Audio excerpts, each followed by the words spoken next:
Welcome to Military Analytics.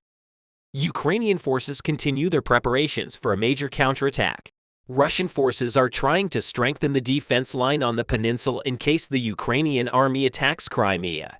Ukrainian forces have accelerated their attacks on Crimea. Recently, a massive explosion occurred near Simferopol, a crucial point for Russian forces. Different claims were made from both sides about the details of this explosion. Russian forces used and bridge connecting Crimea and the Russian mainland to carry out large-scale military shipments to the region. The railway line from the Soviet Union on this land bridge is the most important vehicle used by the Russian forces to deliver ammunition to the region. Ukrainian forces carried out intermittent attacks on the railway line in Crimea, while Russian forces were carrying out ammunition shipments and tried to prevent Russian forces from strengthening their military elements in the Crimean Peninsula. It is estimated that the important caliber cruise missiles for the Russian Black Sea Fleet, which the Russian forces supplied to the region, were targeted in the explosion that took place the other day. The Kremlin said the explosion caused a freight train carrying grain to derail in Simferopol, closing the only connection with the Sevastopol seaport where the Russian Black Sea Fleet is stationed. The Railway Administration reported that the explosion occurred as a result of third-party intervention, namely sabotage. The Kremlin government stated that Russia repaired the railway line very quickly, but the incident caused a delay in supply, potentially preventing the delivery of caliber cruise missiles to the Black Sea Fleet. According to a report from British intelligence, this incident caused great concern in the Kremlin about Russia's inability to defend important infrastructure on the peninsula. British intelligence cautioned that while the peninsula maintains a vital psychological and logistical role in enabling Russia's war in Ukraine, any sabotage in this sensitive area will further raise concerns about the Kremlin's ability to protect other important infrastructure in Crimea. In addition to the explosion that took place near Simferopol, there were hot moments in the Jiangxi region, which is on the attack route of Ukraine. The Jiangxi region is one of the strategically important logistics points of the Russian forces in Crimea.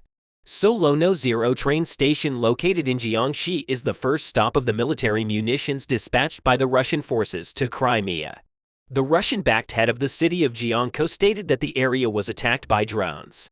Ukraine confirmed the explosions in Jiangxi. However, they did not openly admit that they were normally behind the attack. Russia has faced attacks in Crimea before, but in most cases responsibility was either denied by Ukraine or blamed for some form of partisan sabotage. This attack, confirmed or not, indicates the increased capacity of the Ukrainian Air Force to deploy unmanned aerial vehicles. Until now, Crimea appeared largely out of range of Ukrainian missiles. But this attack proved that a drone can at least go deeper than thought behind Russian lines. Ukrainian defense intelligence made serious inferences regarding the details of this explosion. Ukrainian defense intelligence emphasized that mysterious explosions in Jiangxi destroyed Russian caliber cruise missiles, which have been widely used in attacks on Ukrainian cities and infrastructure in recent months. Caliber missiles were used by Russia's Black Sea Fleet. According to information received from Jiangxi residents, most of Jiangxi was without power for more than 30 minutes during these drone attacks. Explosions in Crimea accelerated Russia's disarmament process, and the latest situations in the peninsula also pointed out that Ukraine's preparations for the occupation of Crimea are continuing. Sergei Aksionov, Russia's top official in occupied Crimea, stated that the air defense near Jiangxi has been activated, and the situation is under control. Aksionov claimed that the Ukrainian forces were in the propaganda effort and emphasized to the residents that they should not rely on fake news in the past period. The Ukrainian forces made a number of attacks to weaken Crimea. Ukrainian forces targeted an ammunition depot near Jiangxi. Weeks later, Russia accused Ukraine of carrying out a drone attack on the Black Sea Fleet in the Crimean port city of Sevastopol, in which a warship was damaged. This latest attack indicates that Kiev is determined to continue to strain the supply chains of Russian forces, specifically targeting its stock of missiles, as well as the routes through which they can be transported via Crimea to occupied southern Ukraine. Speaking on Ukrainian television, military spokesperson Natalia Humeniuk reminded the audience that Zdankoy is a central station for the occupying force and that it was clearly stated that from the beginning of the Russian total invasion, defeating their logistics would play a major role. Zdankoy plays an important role in the future status of Crimea. The attacks carried out by the Ukrainian forces in the important points of Crimea seriously worry the soldiers in the Russian army and the Russians in Crimea. Disrupting the defense of Crimea while the Russian forces turned all their focus on eastern Ukraine is a major strategic mistake. This mistake could even cause the Kremlin to lose Crimea, which it illegally annexed while seeking more. Kiev also has a political reason to keep Crimea in the news. Ukraine's current goal is to remove Russian forces not only from areas seized since February last year, but also from the Black Sea Peninsula, which was illegally annexed in 2014. In addition, the United States will greatly increase the intelligence it provides to Ukrainian forces so they can target Russian troops in occupied Donbass and Crimea. Additional intelligence will be provided as part of expanding U.S. military support, which includes an $800 million new weapons package, including artillery, armored personnel carriers, and helicopters to help the armed forces contain an imminent Russian offensive in eastern Ukraine. The decision to share additional intelligence and provide heavy weapons marks a different era in the clashes approach of the Biden administration. A U.S. intelligence official noted that as the conflict develops, they continue to adapt so that operators can flexibly share detailed and timely intelligence with Ukrainians. The United States' influx of intelligence caused the Russian forces to change their strategy. They are concentrated in Moscow, eastern Ukraine. U.S. intelligence will help Ukraine better determine how the Russian military plans to attack, allowing the Ukrainians to respond with artillery, drone strikes, and other weapons. However, U.S. intelligence will also play an important role in the Crimean attacks by Ukrainian forces, thanks to U.S. intelligence. The Ukrainian forces will closely monitor the movements of the Russian troops in Crimea, preventing the Russians from repelling the Ukrainian attacks. Despite providing heavy weapons and intelligence to the Ukrainian army in the new era, the Biden administration is still hesitant to supply fighter jets. The White House may fear that the dispatch of fighter jets could be an excuse for Russia to designate Washington as a belligerent party in the conflict. However, with the ever-growing U.S. aid, we may see that the warplanes are sent to Ukraine in the following days. For Russia now openly threatens to endanger the entire world order. The first year of the fierce war between Ukraine and Russia has passed. In this past year, the Ukrainian military has shown and continues to show the Russians and the whole world how strong and patriotic they are. Looking back over the past year of the war, we see that the Ukrainian army's offensive and defensive capabilities have improved tremendously. The Ukrainian army made its name written in gold letters among the most distinguished armies of the world, with the support and training it received from the West. The Ukrainian army, which liberated 70% of the regions occupied by Russia at the beginning of the war in a short time like 2 months, blocked the remaining regions and limited the mobility of the Russians with the arrival of the winter season. The conflicts which stagnated a little will flare up again with the warming of the weather, and the preparations of the Ukrainian army were completed before this time came. We all know that the main reason for this preparation is Crimea. While the Ukrainian armed forces are preparing for a Crimean offensive that it will suppress with all its might, Ukrainian patriots are helping the Ukrainian army. The actions of Ukrainian partisans in Crimea and Melitopol deeply shaped the Russian army. In addition, Russia, which has taken a serious blow in the field of informatics, is aware that its defense and reputation in Crimea are under threat. Let's examine this critical issue together in detail, because if the necessary steps are taken, the seizure of Crimea by Ukraine does not seem like a distant goal anymore. The gains of the Ukrainian army within a year allowed it to concentrate more on the final target, Crimea. All preparations for a possible Crimean offensive in the spring have been completed, and small-scale attacks have in the last few months to overwhelm the Russian troops in Crimea. Not only Russian troops but also the Russian Black Sea Fleet anchored in Sevastopol suffered from these attacks.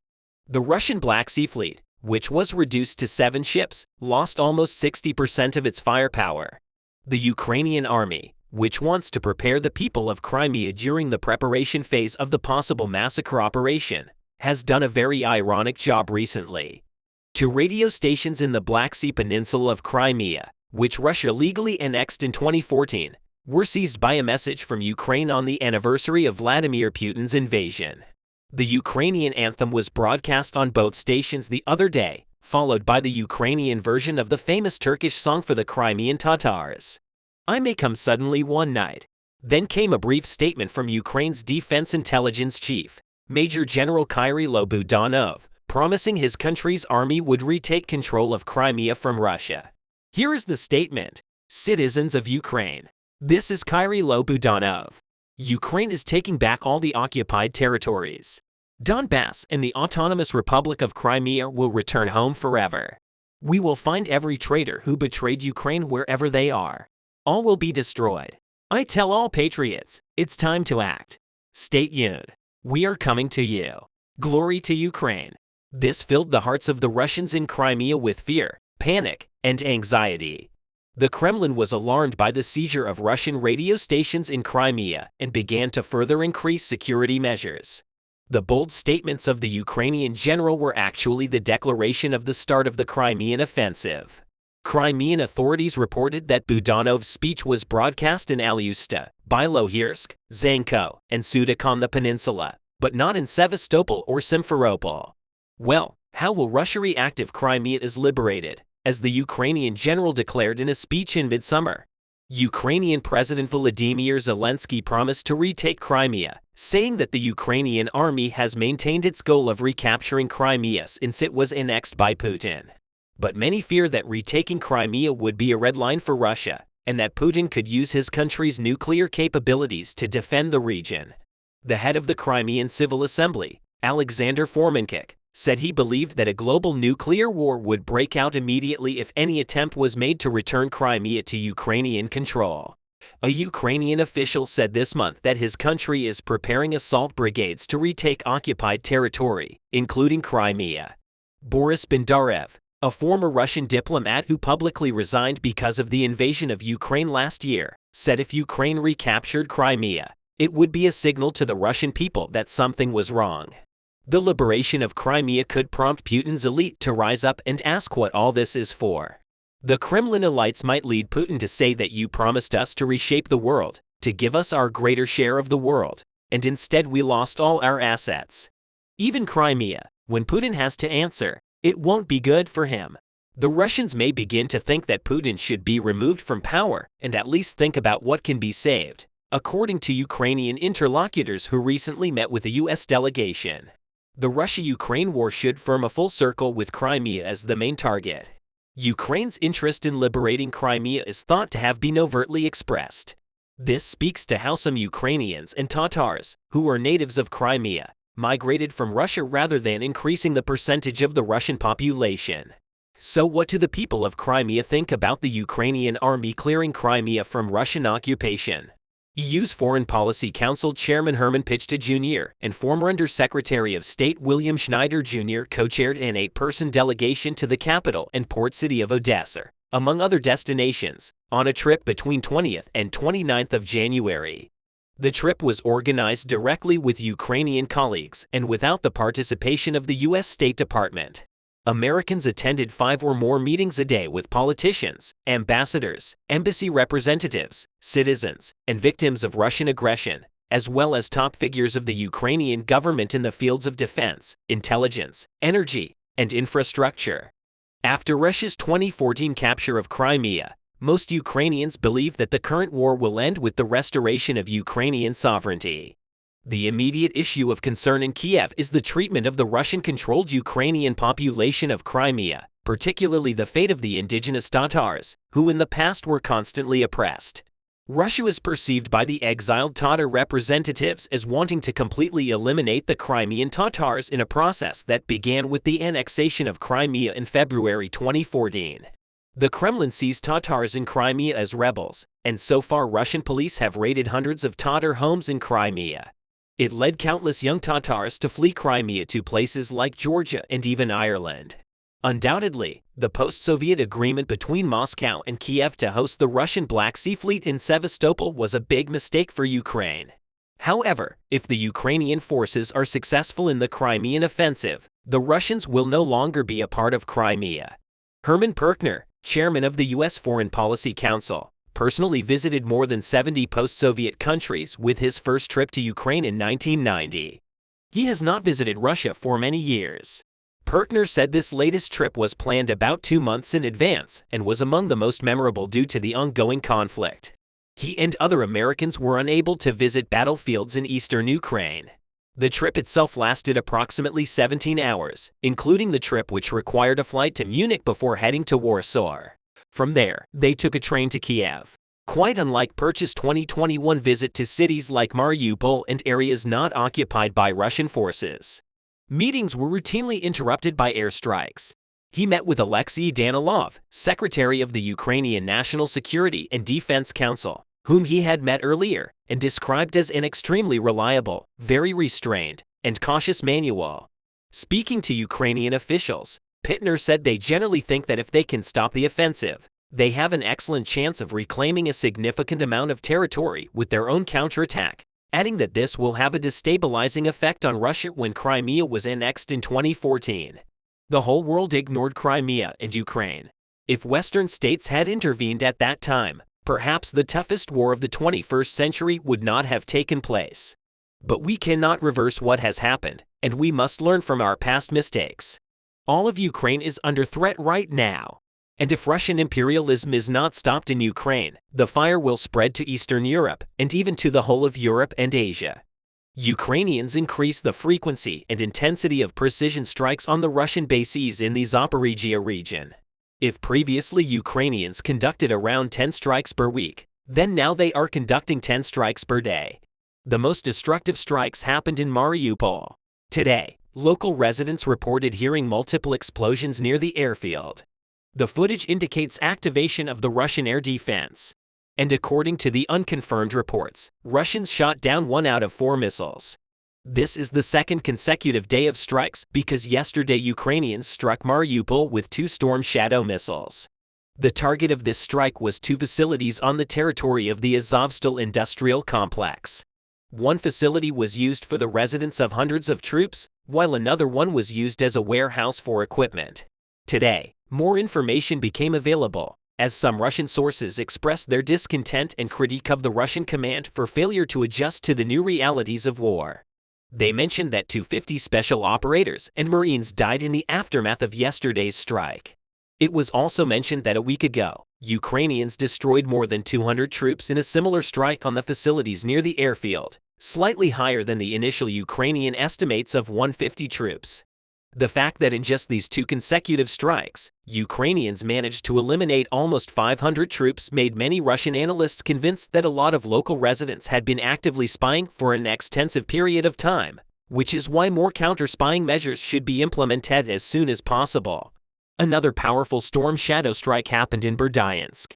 The explosion was seen from villages located more than 10 kilometers away from the shore. Some sources reported that the target of this strike became the recreational center. Kinky and other sources suggested that the target of the attack was the Azov cable factory. However, both versions agreed that Ukrainians were aiming at the areas of force concentrations. Ukrainians are also still actively using HIMARS over the last several days. Ukrainians conducted at least 3 HIMARS strikes on the Russian military objects in and around Donetsk. The target of the most recent strike became a former institute that Russians were using for military purposes. The target of the second strike became the Twin Towers, or, more precisely, anti-tank guided missile systems, electronic warfare systems, and reconnaissance systems that were conveniently placed on the roof of these high-rise buildings. The target of the third strike became an ammunition depot for the Russian air defense systems near Morsin. Other sources also reported that Ukrainian artillery crews are also striking the towns and cities closer to the contact line.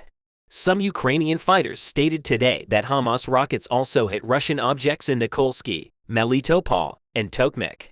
Ukrainians are conducting smaller strikes outside the borders of Ukraine since Ukrainians agreed not to use HIMARS and Storm Shadows to hit Russian territories for these purposes. Ukrainians are using various types of kamikaze drones. The first drone strike happened today in the Pskov region. 2 drones tried to attack an oil pipeline near Sorokino. However, they missed it and hit the building of the regional administration. The second drone strike happened in that very region. 2 drones tried to attack an oil pumping facility, Andreapol, which is one of the biggest industrial objects in the region. This time the drones were much closer to the target but still only hit a workshop instead of the oil facilities. The third drone strike happened in the Krasnodar region.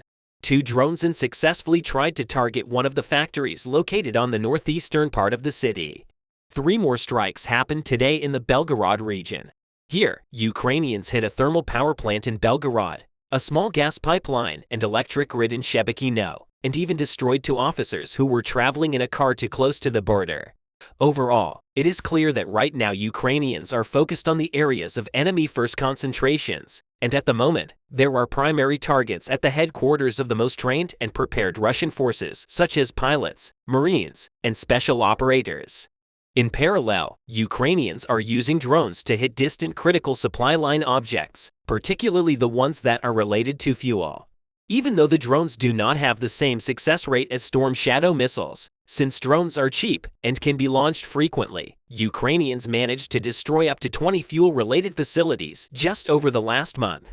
The continuation of this campaign ensures that Russians will accumulate a plethora of problems with manpower and supplies, where their supply lines and military objects are extremely vulnerable.